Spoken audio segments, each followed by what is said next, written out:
주님의 성소에서 하나님을 찬양하여라. 하늘 웅장한 창공에서 찬양하여라. 주님을 찬양하여라. 주님은 더없이 위대하시니 주님을 찬양하여라. 나팔 소리를 울리면서 주님을 찬양하고 검은고와 수금을 타면서 주님을 찬양하여라. 소구치며 춤추면서 주님을 찬양하고 현금을 뜯고 피리 불면서 주님을 찬양하여라. 오묘한 소리 나는 제금을 치면서 주님을 찬양하고 큰 소리 나는 제금을 치면서 주님을 찬양하여라. 숨쉬는 사람마다 주님을 찬양하여라. 할렐루야. 예, 또 저 4절을 읽으면서 현금을 뜯으라는다고 또 현금 뜯는 분은 안 계시겠죠? 여기 현금, 예, 줄이 있는 악기에 그거 뜯는 거 얘기하는데 저도 읽다가 현금을 뜯는다 그러니까 갑자기 웃음이 나더라고요. 현금을 뜯으라고. 현금을 뜯어야 되는데. 자, 시편은 다윗이 많은 시를 썼기 때문에 보통 다윗의 시라고 얘기를 하는데 여러분들이 오늘 그 시편 150편을 보시면 위에 주님을 찬양하여라 이렇게 제목이 나오죠. 그래서 그 위에 저자가 명확하게 나옵니다. 그래서 시편은 다윗의 시라고 얘기하는데 사실 150편 중에 다윗이 쓴 시, 다윗이라고 정확하게 저자가 나온 거는 73편입니다. 73편. 그래서 다윗만 쓴 게 아니고 솔로몬도 2편을 썼거든요. 72편하고 이제 127편. 그 다음에 그 당시에 이제 지휘자였던 아삽이라는 사람도 12편을 썼고, 에단이나 헤만이나 모세가 쓴 시도 있습니다. 여러분들 아마 자주 들으셨을 거예요. 인생의 연수가 70이요, 강건하면 80이라도, 우리의 연수가 80이라도 신속히간이 날아가는 것 같습니다. 이런 얘기 있죠. 수고와 슬픔뿐이요. 그리고 이제 12절에 보면 우리에게 우리날 계수함을 알게 하사 우리로 하여금 지혜를 얻게 하소서. 이 시편 90편의 시가 모세가 쓴 시입니다. 근데 가끔 이렇게 설교를 듣다 보면 우리의 연수가 70이요 강건하면 80이라도 그 연수의 자랑은 수고와 슬픔뿐이요 하고 다윗은 노래했습니다. 이러시는 분들이 가끔 계시거든요. 그러니까 명확하게 그 저자를 모르실 경우에는 그냥 시편 기자는 이렇게 노래했습니다. 이러시든지 아니면 시인은 이렇게 노래했습니다. 이러시면 제일 좋습니다. 공연히 좋은 하나님의 말씀 다 이렇게 암송해서 해놓고요. 그 다음에 이제 다윗이 했습니다. 그러면 갑자기 이제 생각이 바뀌죠. 그 저자 아닌데? 그럼 이제 은혜가 좀 떨어져요. 그래서 잘 모르실 경우에는 명확할 경우에는 다윗 또는 솔로몬 그 다음에 이제 모세가 이렇게 노래했습니다. 그러시면 좋은데 명확하지 않을 경우에는 그냥 시인은 이렇게 노래했습니다. 시편 저자는 이렇게 노래했습니다. 이러시면 제일 좋고요.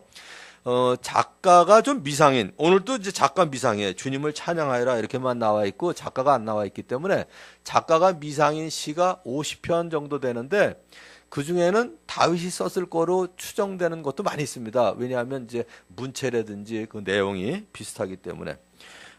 또 시편에는 많은 주제들이 있습니다. 여러분 시편 그러면 1편은 거의 다 외우시죠? 복 있는 사람은 악인의 꾀를 좇지 아니하며 죄인의 길에 서지 아니하고 그 다음에 오만한 자의 자리에 앉지 아니하고. 그래서 이렇게 딱 들어도 무슨 시라고 알 수 있냐면 이건 교훈이구나 하는 걸 알 수 있어요. 또 시편 22편 같은 경우는 메시아, 즉 예수님이 오실 거에 대해서 미리 예언하고 있는 시. 그래서 제왕시 이렇게도 얘기하는데 제왕을 이제 노래하는 노래이기 때문에 그렇게도 얘기하는데 그러나 대부분의 시는 대개 4가지다 이렇게 보시면 돼요. 찬양, 자백, 감사, 기도 이렇게 보시면 돼요. 그래서 외우기 좋게 어떡할까 그러다가 여러 가지를 생각해 봤어요. 기찬 감자 이렇게도 생각해 봤고요. 근데 이거 억지로 만든 게 돼서 그냥 있는 대로 하자면 요새 이제 그 날씨가 추워서 감기가 기승을 부리잖아요. 그러니까 참자 감기 이렇게 외우시면 돼요. 그래서 찬양하고 이제 참자하고 좀 다르긴 하지만 그냥 외우기 좋게 어떻게든 외울 수 있게 하다 보니까 근데 영어로는 좀 괜찮아요. 그래서 영어 좀 하시는 분들은 오늘 주보에다 써드린 것처럼 찬양이 adoration, 그 다음에 이제 confession, 자백, 그 다음에 Thanksgiving은 많이 들어보셨죠? 추수감사절이나 그럴 때 보통 때도 Thank you 하시니까. 그 다음에 이제 제일 마지막에 그 supplication 그러면 이제 간구하다 이런 내용인데 그 첫 자를 따면 X가 돼가지고 X가 뭐냐면 사도행전입니다. 그래서 그렇게 외우셔도 좋고요. 아니면 그냥 참자 감기 이렇게 외우셔서 찬양, 자백, 감사, 기도 이렇게 이제 보시면 되겠습니다. 자, 네 가지를 이제 좀 먼저 말씀드릴게요. 첫 번째는 찬양입니다. 하나님을 찬양한다, 찬양한다. 하나님을 찬양한다 그러면 갑자기 저는 무슨 생각이 드냐면 난 노래 잘 못하는데 이 생각부터 들어요. 거기다 시적인 언어까지 없어서 찬양이 참 힘들다 이 생각이 드는데 사실 찬양한다 이 얘기는 뭐냐면 제일 쉽게 칭찬한다 그런 얘기예요. 하나님을 칭찬하는 게 찬양입니다. 그럼 또 그런 생각이 드시죠? 칭찬은 윗사람이 아랫사람 해야지 어떻게 아랫사람이 윗사람을 하냐? 아니에요. 아랫사람도 얼마든지 윗사람 칭찬할 수 있어요. 이번에 저는 이제 저희 교육자들하고 늘 머리를 같이 깎으러 가거든요. 근데 저는 이제 한 2, 3일에 한 번씩 그 가위로다가 옆머리를 제가 깎아요, 스스로. 그러니까 어떤 분이 그러더라고요. 중도 제 머리를 못 깎는다고 그러길래, 아니, 목사가 중보단 나아야지. 그래서 난 깎는다고 그래요. 그래서 제가 늘 짧기 때문에 이 구정이나 지나고 이제 올 말쯤 가려고 그랬는데, 우리 교육자들이 계속 조르는 거예요. 저 구정 맞이하기 전에 그 머리 좀 깎으러 가면 안 되냐고. 깎으러 가면 자기들이 가지. 이유는 간단해요. 돈을 제가 내거든요.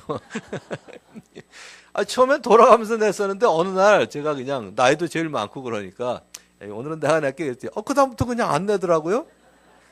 그래서 한술 더 떠요. 갔다 오는 김에 저 추운데 추어탕도 먹으면 어떨까요? 아무튼 우리 교육자들이 재밌어요. 그래서 오늘 보시면 알겠지만 교육자들이 전부 하얘요. 금요일 날 다 깎아가지고. 저희 교육자들은 같이 까맣고 같이 하얘요. 늘 같이 깎으러 가기 때문에.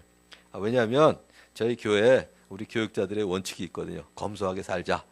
그래서 이제 이게 좀 선전이 될지 모르겠는데 블루클럽이 그냥 싸고 빨리 깎으니까 이제 가는데 그것도 싸게 깎으면서 괜히 휘발유값 드릴 거 뭐 있어요. 그래서 5명이 꼭 같이 다니거든요.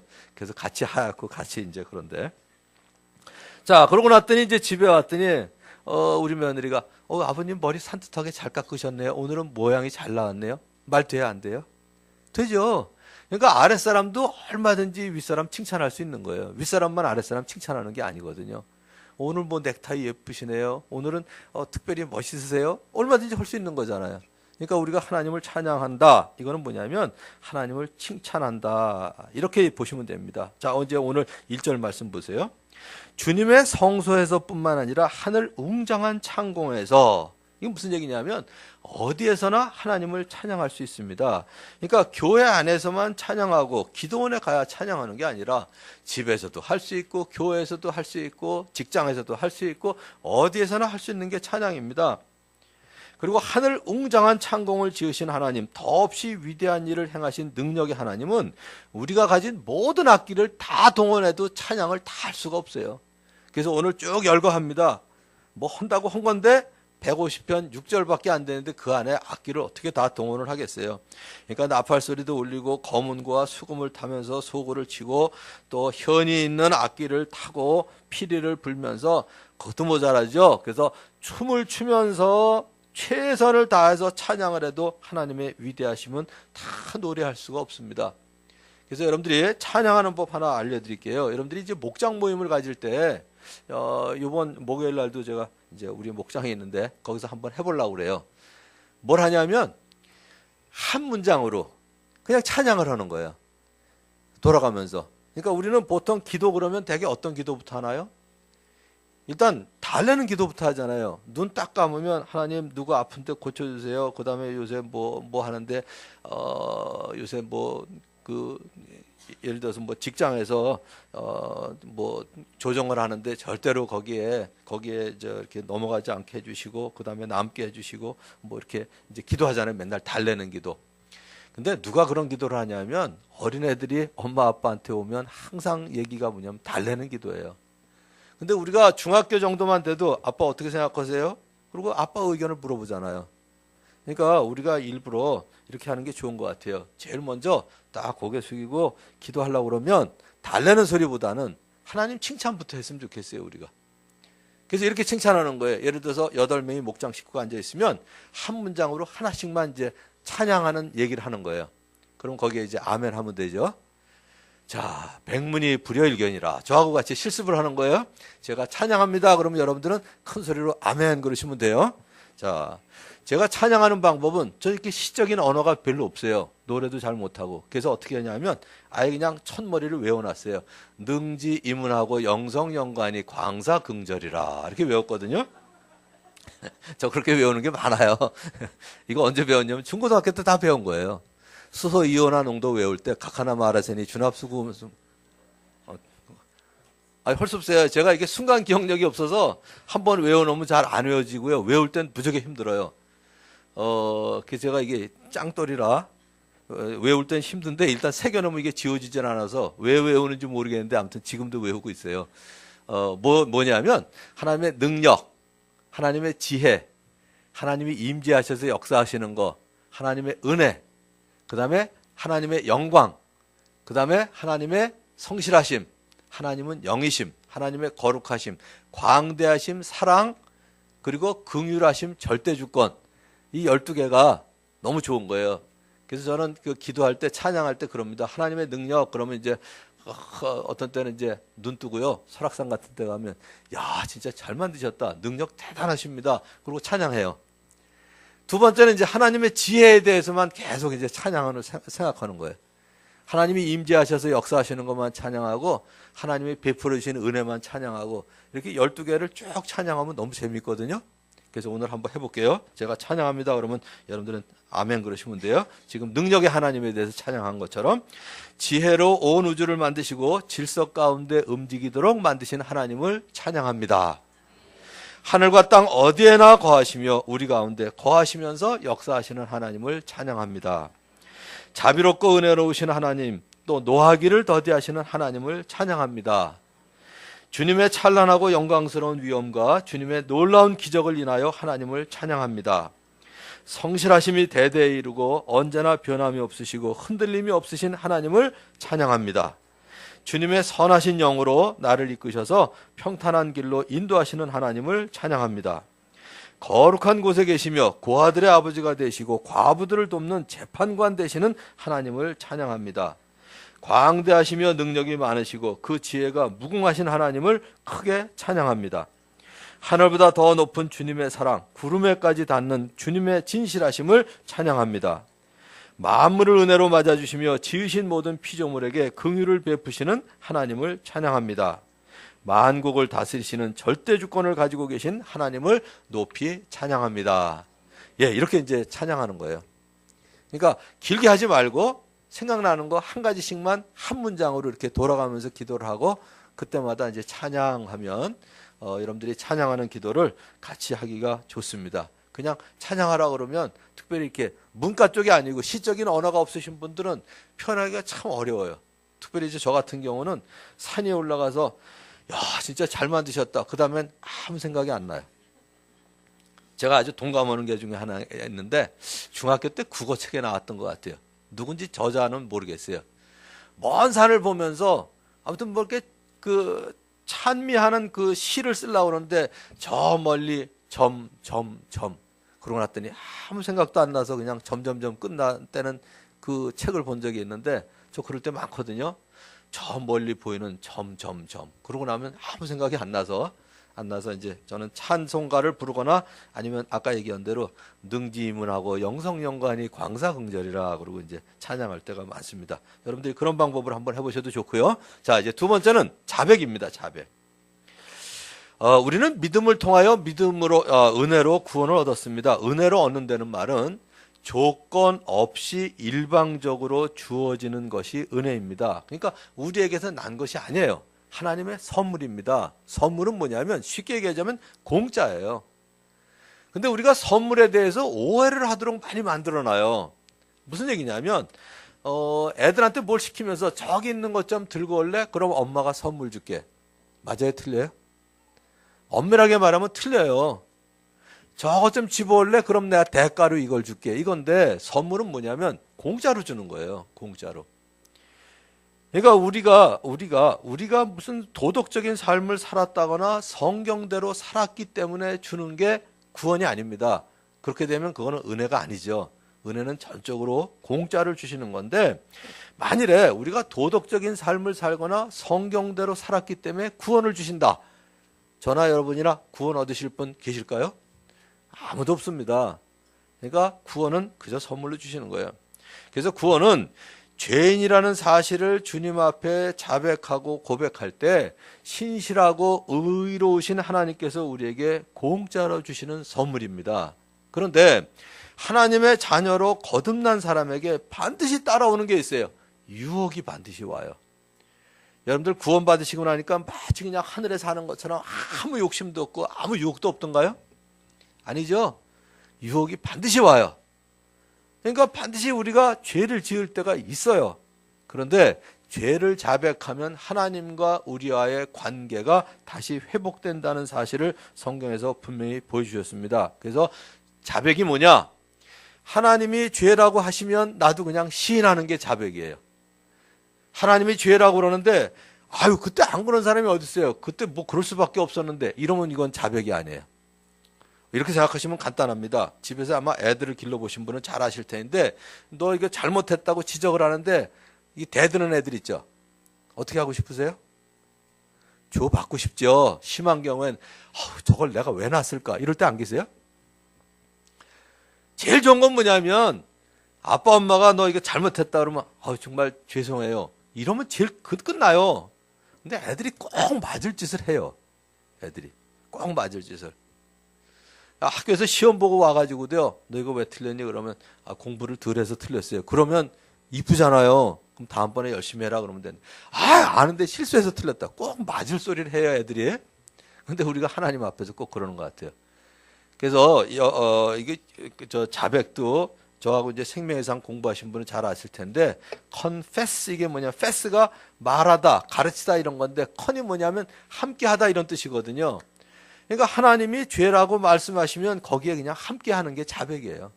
예, 잘못했습니다. 근데 우리가 세 가지를 해야 됩니다. 첫 번째는 하나님이 죄라고 하시면 내가 머리로 인정을 해야 돼요. 두 번째는 내가 죄 지은 건 알겠는데 전혀 얼굴에 미안해하는 기색이 없으면 그거는 진짜 순수한 자백은 아닙니다. 그래서 하나님이 죄라고 하시면 머리로 인정할 뿐만 아니라 내 가슴으로 참 죄를 지은 사실에 대해서 슬퍼해야 돼요. 하나 더. 의지적으로 다시는 죄를 짓지 않겠다고 결단을 내려야 사실은 진짜 회개입니다. 이게 진짜 회개예요. 또 다른 사람에게 용서를 구할 것은 용서까지 구해야 되고요. 그 다음에 변상해야 될 거는 변상까지 해야 그게 진정한 회개입니다. 다윗이 이렇게 얘기했어요. 나는 내 죄를 주님께 아뢰며 내 잘못을 덮어두지 않고 털어놓았습니다 하고 머리로 시인할 뿐만 아니라 자기가 지은 죄에 대해서 온종일 끊임없는 신음으로 내 뼈가 녹아내렸습니다 하고 마음으로 슬퍼했습니다. 때로는 이불을 적실 정도로 눈물을 흘리고 통회를 했거든요. 이게 진짜 회개죠. 그리고 또 자신의 속에 깨끗한 마음을 창조해 주시고 견고한 심령으로 새롭게 해달라고 기도를 했습니다. 다시는 죄 짓지 않겠습니다. 이런 다짐이죠. 그런데 여기에만 머무르면 안 돼요. 여기 한 가지 더 나아가야 될 게 뭐냐면 다시금 구원의 기쁨이 회복되어서 사는 게 반드시 따라야 됩니다. 한번 이렇게 생각해 보세요. 집에서 어떤 애가 죄를 지었어. 그래서 야단을 쳤어요. 그랬더니 마음으로 슬퍼해. 근데 계속해서 마음속에 그 다음날도 만나니까 아빠 어저께 정말 잘못했어요. 다시는 안 그럴게요.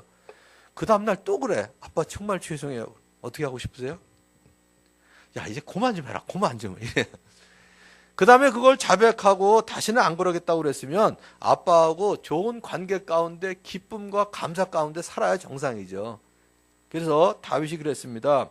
다윗이 거기에만 머문 게 아니라 다시금 구원의 기쁨이 회복되어서 이제는 주님과 좋은 관계 가운데 동역할 뿐만 아니라 더 나아가서 반역하는 죄인들에게는 주님의 길을 가르쳐 주님께 오게 하는 그러한 삶을 살기로 작정했고요. 또 입술을 열어서 하나님을 찬양하는 삶을 살겠다고 다짐을 했습니다. 이게 진짜 자백이죠.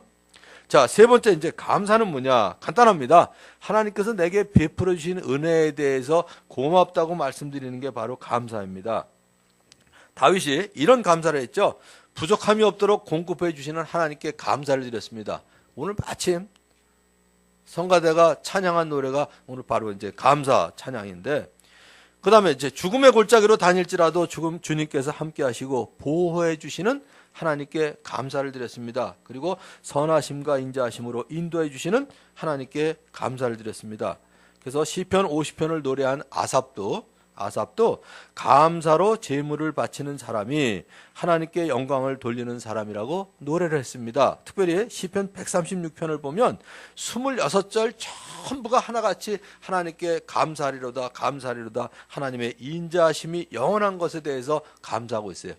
그래서 감사할 것이 잘 생각 안 나시는 분은 시편 136편 26절을 쭉 읽어보시면 감사 제목이 넘치게 돼요. 그걸 보시면서. 자, 시편에 나오는 감사에 대해서 정리를 하는 중에 아주 매우 재미있는 걸 발견했는데 6장 5절이에요. 6장 5절에 뭐라고 되어 있냐면 죽어서는 아무도 주님을 찬양하지 못합니다. 그러니까 무덤 또는 죽음에 들어가서 누가 주님께 감사할 수 있겠어요? 그러나 우리는 죽어도 감사할 수 있죠. 어디 가서?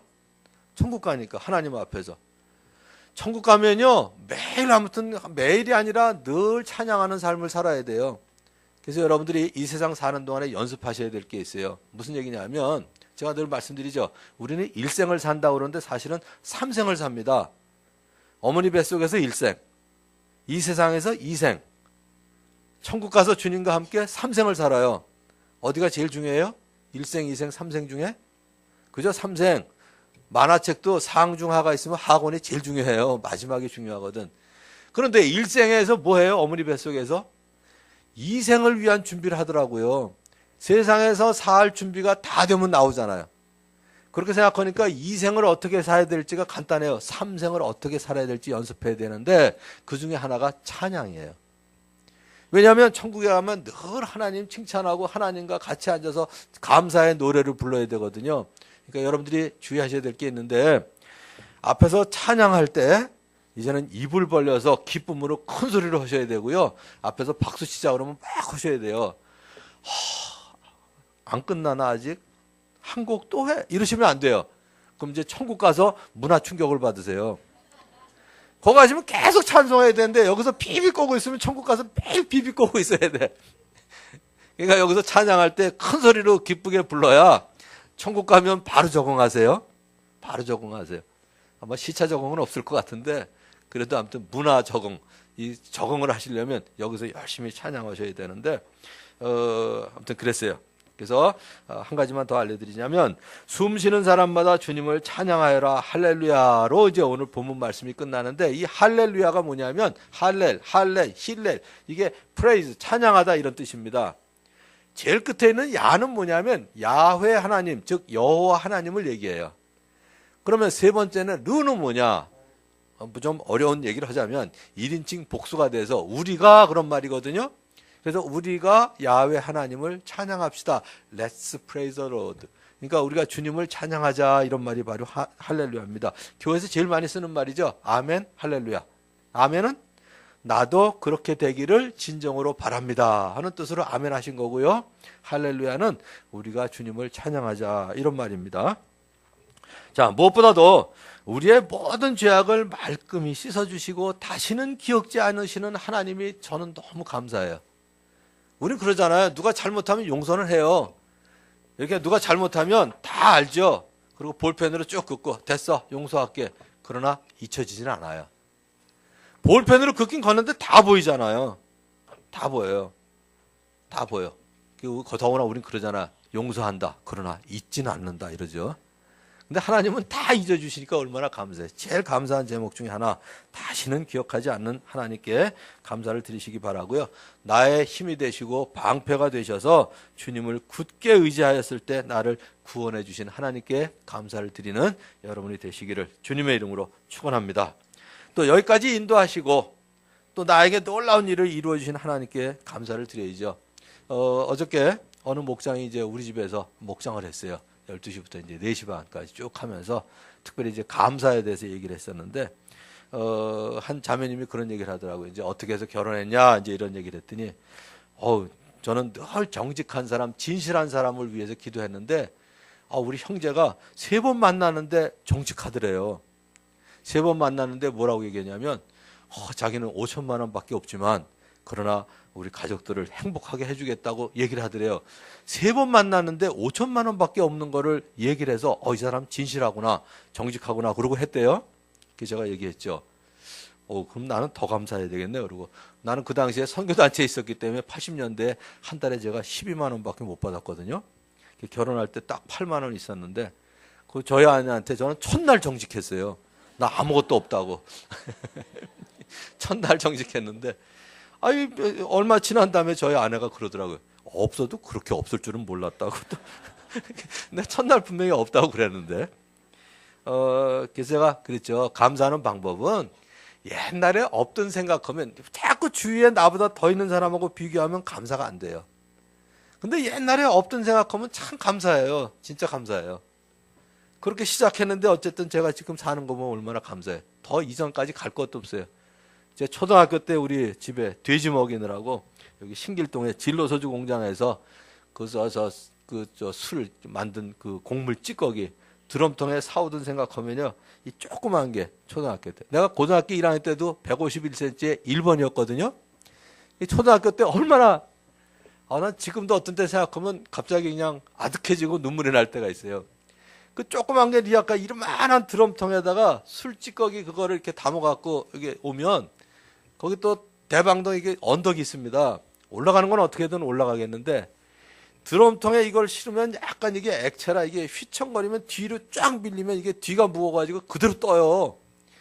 어떻게 해요? 리아까지 매달려서 떠야지. 그 다음에 아무리 잡아당겨도 안 내려와요, 이게. 옆에 있는 아저씨가 이걸 내려주고 드럼통을 앞으로 좀 이렇게 밀어주면 균형이 잡히면 또 이제 집에까지 끌고 오던 뭐 그것뿐만 아니라 뭐 몇 가지가 더 있는데 괜히 옛날 얘기 다 할 거 없고 그거 생각만 해도 저 참 감사해요.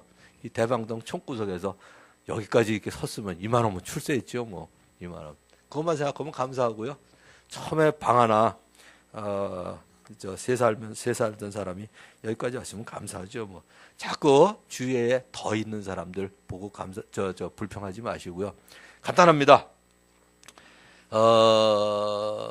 주위에 이렇게 있는 사람들 보시면 무슨 차이가 있나 한번 보세요. 제가 아마 작년 초까지도 아마 말씀드렸을 텐데 기억나시죠? 어떤 분이 저한테 우리 아들 이름을 대면서 나도 명철이 현철이처럼 평범하게 잘 키우고 싶은데, 그래서 제가 성질이 났었거든요. 잘 키우고 싶은 데는 괜찮은데 이 평범하게라는 말이 아주 듣기 싫어가지고. 근데 사실은 있는 사람이나 없는 사람이나 차이는요, 몇 가지, 딱 2가지 차이밖에 없어요. 하나는 문화 차이예요. 수억짜리 그림이 걸려있느냐 안 걸려있느냐 벽에. 그거 왜 차이가 없어요? 저희 집에 비싼 그림 없어요. 근데 진짜 귀한 그림이 걸려 있어요. 우리 가족 사진이 걸려 있거든요. 누군지도 모르는 사람의 작품 걸어놓는 것보다 우리 가족 사진 걸어놓는 게 훨씬 더 귀해요. 그게 더 귀하고요. 또 하나 그래봐야 뭐 차 값이 얼마냐, 집 크기가 얼마냐인데 문화하고 문명 차이 외에는 아무것도 없어요. 문화하고 문명 차이. 어저께 저녁에 있었던 얘기 하나 할게요. 친척 중에 한 분이 뭐 잘 이해는 안 가지만 어쨌든 큰 그냥 그 호텔에서 결혼식을 했어요. 호텔에서 하는 결혼식은 진짜 가기 싫어요. 그런데 저 안 가도 갈 사람 많거든요. 작은 데 가고 싶은데. 근데 그분이 지난번 이제 저희 어머니 그 상담했을 때 오셨기 때문에 답례로 갔어요. 갔는데 그래도 이제 미리 인사하고 조금 올라오고 그랬는데 저희 아내하고 그냥 이 얘기 저 얘기 하다가 어저께 유난히 아무튼 다정스럽게 얘기를 하다가 을지로 삼가에서 갈아타야 되는데 동대문 역사까지 갔네요. 다시 뭐 타고 가니까 늦었어요. 갔더니 그냥 꽉 차가지고 원형 테이블에 앉아가지고 아마 스테이크 나오는 걸 뭐 먹는 모양인데 꽉 차가지고 뒤에 서서 어떻게 들어갈 수가 없더라고요. 그래서 미리 인사하고 올라오고 그러는데 인사하는 시간을 놓치는 바람에 끝날 때까지 할 수 없이 기다렸죠. 다 끝나고 난 다음에 다 인사하고 앉을 자리가 없으니까 이제 돌아오다가 저희 아내하고 집에 가서 먹자 뭐 그러다가 여기 오다 보니까 뭐 수타 우동집 있더라고요. 거기 들어가서 둘이 앉아서 먹는데 훨씬 좋더라고요. 한 500명 앉아있는 데서 스테이크 먹는 것보다 둘이 그랬어요. 요새 스테이크 먹어봐야 배밖에 안 나오는데 야 여기서 우동 먹으니까 참 좋다 그러고서 둘이 그랬거든요. 근데 문화 차이가 그거밖에 없어요. 수만 원을 주고 스테이크를 먹냐 아니면 그냥 집 가까운 데서 우동 먹냐 그 차이인데 어느 거 먹으냐 특별히 다를 것도 없어요. 그러니까 문화하고 문명 외에는 있고 없고 차이가 아무것도 없습니다. 늘 신세 타령하셨던 분 있으면 오늘 꼭 반성하시고요. 회개하시고요. 그래봐야 문화하고 문명 차이밖에 없다. 살아 숨쉬는 동안에 예배하며 감사하고 찬양하는 게 가장 복된 삶이다. 거기에다가 요즘 아무튼 이상한 그 이단들도 많고 종교들도 많고 얼마나 많아요. 그런데 우리는 진짜 하나님, 창조주 하나님, 구원자 되시는 예수님을 섬기고 있잖아요. 자기들이 믿고 있다고 해봐야 그 사람이 17%밖에 안 됩니다. 그 많은 83%에 안 들어가고 17% 안에 들어가서 하나님을 믿고 하나님의 자녀가 되어서 하나님을 찬양하고 예배하는 삶을 산 거에 대해서 감사하는 여러분 되시기를 주님의 이름으로 축원합니다. 이제 마지막입니다. 마지막 기도.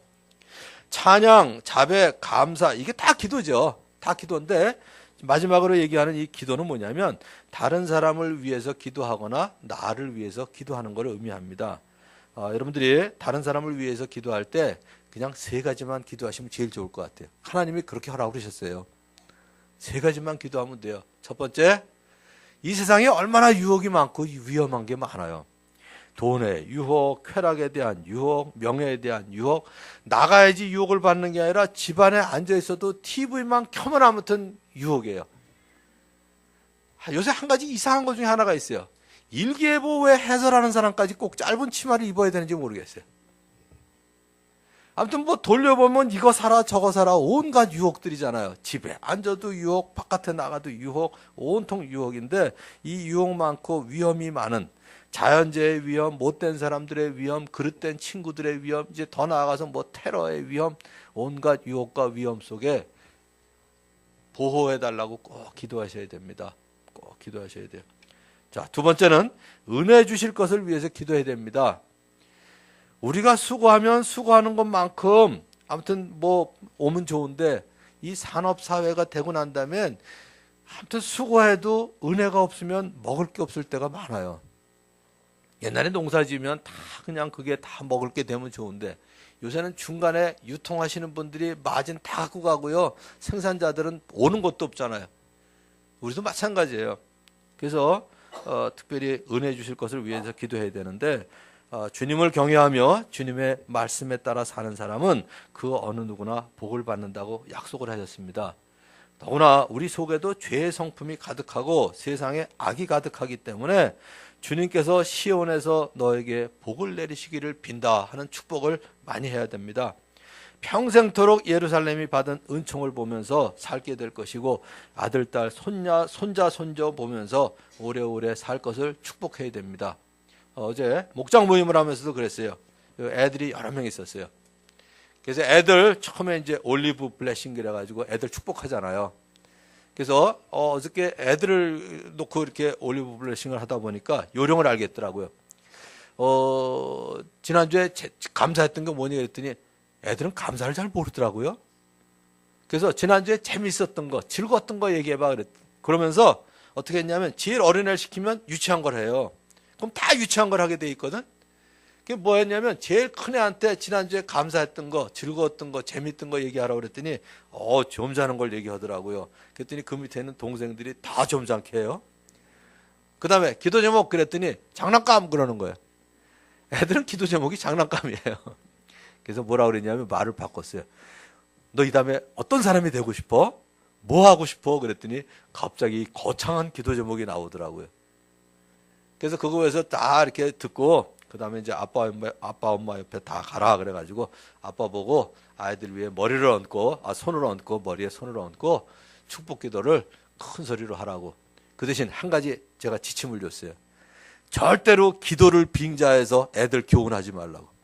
하나님 우리 애가 아침에 일찍 일어나게 해주시고 숙제도 잘 끝내게 해주시고 이거는요 기도가 아니죠. 기도를 빙자해서 애들 교훈하고 앉아있네. 제발 그거 하지 마라. 진짜 축복하고 기도하라고. 여러분들 잘 보세요. 애들 머리에다 손대고요. 애들한테 지시사항 쫙 얘기하는 거 기도 아닙니다. 근데 정정시켜보면 아무튼 그 기도 많이 해요. 일찍 일어나게 해주시고 아빠 엄마 말씀 잘 듣게 해주시고 학교 숙제부터 끝내고 놀게 해주시고 이게 무슨 기도예요 이게. 기도를 빙자해서 교훈하시면 안 돼요. 애들 결국 그거 배워요. 나중에 여러분들을 위해서 그 기도하시면 어떡하려고? 그래서 기도하는데 소리내서 기도를 해야 아빠가 나를 위해서 기도하고 있구나. 아, 기도는 저렇게 하는 거구나. 이거를 배울 수 있도록 하라고 그랬거든요. 그래서 축복 많이 하시고요.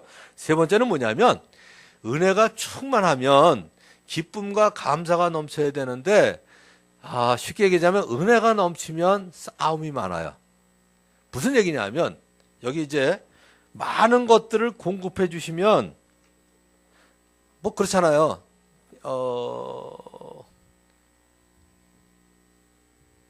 완물상지라는 얘기 이제 오래간만에 했으니까 처음 듣는 분 많이 계시죠? 완물상지. 완물상지가 뭐냐면 91년도에 오래된 얘기예요. 우리 애들 어릴 때. 지금 6, 7살밖에 안 됐을 때 일본에 제가 처음 출장 가면서 큰 맘 먹고 21,000원짜리 리모컨 자동차를 사왔습니다. 애들이 너무 즐거워할 걸 기대하면서 딱 왔는데 아니나 다를까 현관에서 아빠! 그러고서 너무 좋아하더라고요. 그걸 줬더니 감사합니다! 그러고 이제 뛰어들어갔어요. 제가 다시는 어디 갔다가 올 때 저는 2주 동안 출장 갔다 오면서 우리 애들 너무 보고 싶어서 왔거든요. 내가 올해 출장 갔다 올 때 선물 절대로 안 사려고 이러고 다짐을 했어요. 딱 리모컨 자동차를 봤더니 방에 들어가서 나오질 않는 거예요. 이 리모컨 자동차에 미쳐서. 그래서 완물상지가 뭐냐면 이 완물, 장난감 때문에 마음을 잃어버리는 거예요. 그런데 조금 있다가 한 10분쯤 지났는데 또 싸우는 거예요. 형만 갖고 논다고. 그래서 제가 들어가서 치사하게 얘기를 했죠. 의자를 이곳저곳에 배치를 해놓고 부딪히면 교대하기. 가르쳐줬어요. 뭐예요? 장난감 때문에 아버지 잃어버렸죠? 잊어버렸죠? 거기다가 장난감 때문에 둘이 싸우잖아요. 우리 늘 그러지 않아요? 이 녀석들이 없을 땐 잘 놀다가 있으면 꼭 싸워 그러고요. 그래서 세 번째 꼭 기도해야 될 게 뭐냐면 은혜가 넘치는 곳에 기쁨 가득, 찬양 가득, 예배 가득 했으면 좋겠는데 은혜가 넘쳐서 많은 게 있으면요 꼭 싸우게 돼요. 그래서 세 번째 평강을 위해서 기도해야 됩니다. 평강. 그래서 여러분들에게 늘 얘기했죠. 보은평, 보호하시고 은혜를 주시고 평강을 주시도록. 자, 그래서 다른 사람을 위해서 기도할 뿐만 아니라 나 자신을 위해서 기도할 때도 바로 이 세 가지를 위해서 기도해야 됩니다. 시편 86편을 보면 주님 나에게 귀를 기울이시고 응답하여 주십시오. 나는 가난하고 궁핍한 사람입니다. 라고 시작이 되는데 이게 언제 한 거냐면 다윗이 사울에게 쫓겨다니면서 한 기도예요. 그러니까 얼마나 궁핍하고 가난하고 곤고하고 그랬겠어요. 굴에 있으면서 이런 기도를 했습니다. 아무리 둘러보아도 나를 도울 사람이 없고 내가 피할 곳이 없고 나를 지켜줄 사람이 없습니다. 이렇게 부르짖었습니다. 그러니까 다른 사람들을 위해서 기도했던 것처럼 우리도 세상의 여러 가지 유혹과 위험으로부터 보호해 주시고 지켜달라고 기도해야 되고요. 또 이런 기도도 괜찮아요. 아굴이 다음 주에 얘기할 건데 잠언 30장 8절 9절을 보면 이렇게 기도했습니다. 허위와 거짓말을 저에게서 멀리하여 주시고, 이건 여러분도 다 시인하시죠. 허위와 거짓말을 멀리하게 하여 주시고, 그 다음 기도 제목이 참 재밌어요. 저를 가난하게도 마시고 부유하게도 하지 마시고. 여기서 제가 좀 걸려요. 가난하게도 마시고, 이거는 오케이. 부유하게도 마시고, 이건 조금 씁쓸해요. 그래도 조금 부유한 게 더 좋은데, 그러고 부유한 게. 근데 이 아굴이 뭐라고 그랬냐면 제가 배가 불러서 여기 가난하게도 마시고 부유하게도 마시고 오직 저에게 필요한 양식만을 주십시오. 그러고 저가 배가 불러서 주님을 부인하면서 주가 누구냐고 말하지 않게 하시고 제가 가난해서 도둑질하거나 하나님의 이름을 욕되게 하거나 하지 않도록 해 주십시오. 이렇게 기도했습니다. 근데 실제로 그래요. 제 지갑에 5만 원짜리가 몇 개 있으면요 확실히 기도 덜 해요. 제가 제일 기도 많이 했을 때가 선교단체에 있으면서 월 12만 원 받을 때 제일 기도 많이 한 것 같아요. 애들한테 장난감 못 사줄 때 분유가 떨어졌는데 살 돈이 없을 때 기도 제일 많이 한 것 같아요. 있으면 확실히 덜 해요. 그래서 아굴이 이 기도를 한 것 같아요. 이 기도. 그래서 하나님 앞에 우리도 첫째 보호해 주세요. 은혜를 주세요. 그리고 평강을 주세요. 이 세 가지는 하나님께서 모세를 통해서 이스라엘 백성들을 축복했던 기도 내용이기 때문에 지금 우리에게도 꼭 필요한 세 가지입니다. 자, 이제 결론을 맺겠습니다. 하나님께서 우리에 대해서 이 백성, 즉 우리들을, 이 백성은 나를 위하라고 내가 지은 백성이다. 그들이 나를 찬양할 것이다 라고 말씀하셨습니다. 하나님을 믿는 사람들이 구원의 감격 가운데 감사하며 기뻐하고 하나님을 찬양하는 삶을 살 수 있는 것 자체가 복입니다. 다윗이 사모했던 게 세 가지가 있는데 우리가 꼭 교훈 삼았으면 좋겠어요. 시편 27편 4절에 보면 나로 하여금 하나님의 집에 거하면서 하나님의 아름다움을 찬양하게 해주세요. 그리고 하나님을 찬양하고 사모하는 삶을 살았어요. 이거보다 값진 삶이 없죠. 두 번째는 시편 19편에 보면 하나님의 말씀을 송이꿀보다 더 달다고 하면서 하나님의 말씀을 사모했고요. 세 번째가 시편 16편에 보면 땅에 있는 성도는 존귀한 자니 나의 모든 즐거움이 저희에게 있도다 하고 성도들을 사모했거든요. 여러분들 성도들을 사모하세요? 가끔 보기 싫은 사람도 있죠. 제가 이번에 다윗의 사모하는 이 셋, 하나님의 말씀, 성도 생각하면서 그 생각이 들더라고요. 전 누가 우리 아들이나 우리 손주를 비난하면요 진짜 싫어요. 그 사람이 얄미워요. 그리고 오래가요 기억이. 갑자기 그 생각이 나더라고요. 세상 사람들 사랑하기는 쉬워요. 근데 옆에 있는 성도들 사랑하기가 더 힘들어. 집안 식구는 더 힘들고요. 근데 그 생각이 들더라고요. 만일에 여러분들이 성도를 비난하거나 성도를 미워하거나 성도를 싫어하면 그 성도가 누구 자식이에요? 하나님 자식이잖아요. 하나님 자식 미워하고 하나님 자식 비난하면 누구한테 혼난다? 하나님한테 혼나더라고요. 이거 큰일 날 짓이더라고요. 그래서 제가 이번에 아주 다짐을 했어요. 절대로 성도들에 대해서 비난하거나. 왜냐하면 성도들이 좀 세거든요. 왜냐하면 일반 직장은 돈 받으면서 다니잖아요. 근데 성도들은 교회 돈 내면서 다니잖아요. 그러니까 세요. 더구나 우리 교회 같은 경우에는 제가 뭐 강한 성격이 아니라 별소리를 다 하잖아요, 저한테. 그래서 이번에 아주 작정을 했어요. 절대로 내가 비난하거나 부정적인 얘기 안 하기로. 하나님 자식 보고 뭐라 그러면 하나님한테 혼나겠더라고요, 이게. 하나님한테. 그래서 여러분들도 저와 함께 다윗처럼 하나님 사모하고 하나님의 말씀 사모하고 그리고 성도들이 사모까지 안 되면요 귀한 줄만 알아도 될 것 같아요. 성도들을 너무 보고 싶고 사모하고 이거 안 되면 귀한 거라도 알자 이거죠. 귀한 거라도 알고 살면 하나님이 정말 저와 여러분에게 복 주실 줄로 믿습니다. 자, 이제 기도하겠습니다.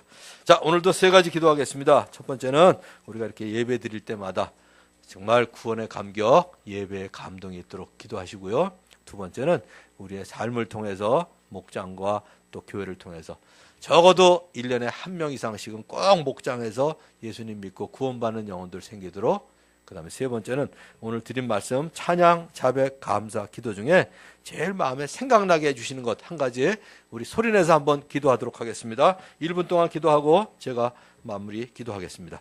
하나님 아버지 감사합니다. 오늘도 기도에 대해서 다윗의 삶을 통해서 또 시편을 통해서 많은 것들을 배우게 하신 것 감사합니다.